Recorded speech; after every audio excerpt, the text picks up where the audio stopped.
రవాణా శాఖ నుంచి భారీగా ఆదాయాన్ని సమకూర్చుకునేందుకు రేవంత్ సర్కార్ పెద్ద స్కెచ్ వేసింది. ఇకపై వాహనదారులు రోడ్డెక్కితే చాలు పన్ను వేయనున్నారు. మార్చి 1 నుంచి రోడ్ సేఫ్టీ పన్ను వసూలుకు సర్వం సిద్ధమైంది. ఈ మేరకు రవాణా శాఖ బుధవారం ఉత్తర్వులు జారీ చేసింది.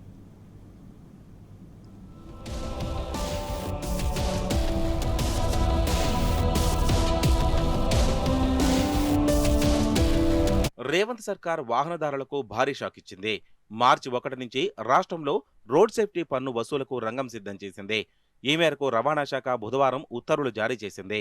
ప్రభుత్వం తీసుకున్న నిర్ణయంతో ఇకపై కొత్తగా వాహనాలు కొనుగోలు చేసేవారు వేలల్లో అదనంగా డబ్బులు చెల్లించుకోవాల్సి ఉంటుంది.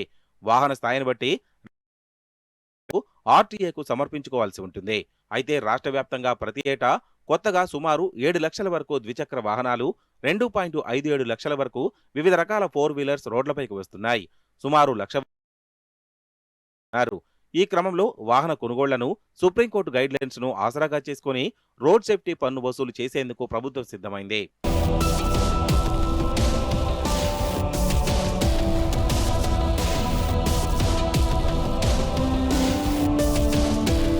జనవరిలో జరిగిన అసెంబ్లీ సమావేశాల్లో కాంగ్రెస్ సర్కార్ రోడ్ సేఫ్టీ పన్ను బిల్లును ఆమోదించింది.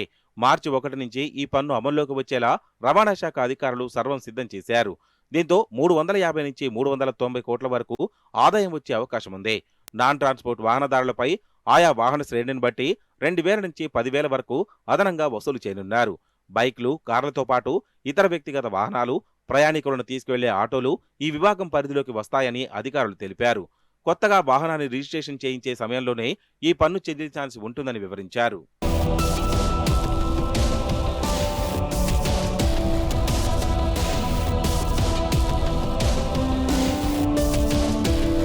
వచ్చే ఆర్థిక సంవత్సరంలో రవాణా శాఖ నుంచి భారీగా ఆదాయాన్ని సమకూర్చుకునేందుకు రేవంత్ సర్కార్ పథకం రచించింది. ఇప్పటికే 7,519 కోట్ల లక్ష్యాన్ని చేరుకునేందుకు సిద్ధమైంది. ఈ మేరకు బడ్జెట్లో ప్రతిపాదించనుంది. ముఖ్యంగా లైఫ్ ట్యాక్స్ ద్వారా 5,143 కోట్లు, త్రైమాసిక పన్నులతో 1,031 కోట్లు, కొత్తగా రోడ్ సేఫ్టీతో 350 నుంచి 390 కోట్లను పన్నుల రూపంలో వసూలు చేసేందుకు ప్రతిపాదనలు సిద్ధం చేసినట్టు తెలిసింది. ప్రస్తుత ఆర్థిక సంవత్సరంలో రవాణా శాఖ పన్నుల ద్వారా 5,788 కోట్లు వసూలు చేసింది. గతంతో పోలిస్తే ట్యాక్స్ ఆదాయాన్ని రెట్టింపు చేసుకునేందుకు సర్కారు సిద్ధమైనట్టు తెలుస్తోంది. రోడ్డు ప్రమాదాల్లో మరణాలను అరికట్టేందుకు వాహనదారులకు మెరుగైన వసతులు కల్పించేందుకు సుప్రీంకోర్టు ఆదేశాలు చేసింది. ఈ మేరకు మోటార్ వెహికల్స్ చట్టంలో సవరణలు తీసుకొచ్చారు. ఈ సవరణల ప్రకారం అన్ని రాష్ట్రాలు డెడికేటెడ్ రోడ్డు భద్రతా ఫండ్ను ఏర్పాటు చేయాల్సి ఉంటుంది. ఈ నిధులను రోడ్ సేఫ్టీకే వినియోగించాల్సి ఉంటుంది.